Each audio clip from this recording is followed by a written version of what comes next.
Just over 1 month after Governor Phil Scott signed this session's major housing bill, some small towns are already starting to take advantage of one part of it.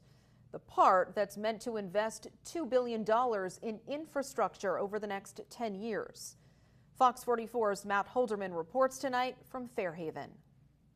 In the mid to late 1900s, this wide open field I'm standing in was the site of the Fairhaven Fairgrounds, as well as the half-mile-long Fairmont Speedway. Now, all these decades later, the plan is to turn this into a new neighborhood. And town officials think that a major housing bill that just passed the Vermont legislature could help get this racetrack-turned housing project across the finish line. We hope to be the first community in Vermont to use the CHIP program to bring homes for our residents. Wednesday afternoon, local and state leaders gathered on the long dormant property to talk about its future, as well as part of this session's major housing bill known as the Community Housing and Infrastructure Program, or CHIP. The idea of CHIP is allowing towns and cities to invest in infrastructure improvements that will make it easier for them to build new housing, and then letting those towns and cities pay back their investments using the tax dollars the new houses will generate. It's a concept Governor Phil Scott says hasn't been available to many rural Vermont towns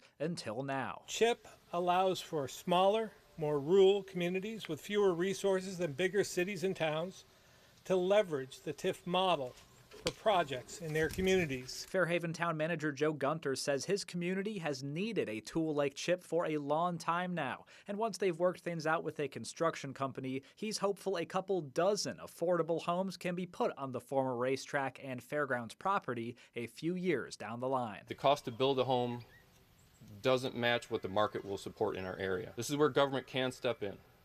And to the credit, they did step in, and they've stepped up to help our working class families. Although Fairhaven is one of the first towns to officially announce their intention to use CHIP, state legislators say numerous other towns have already told them the same in private, meaning a construction boom could be on the horizon. I have been copied on 20, 30 emails already from communities who want to make sure they are in line to take advantage of this. They want to be ready to build and ready to build infrastructure. In Fairhaven, Matt Holderman, Fox 44 News.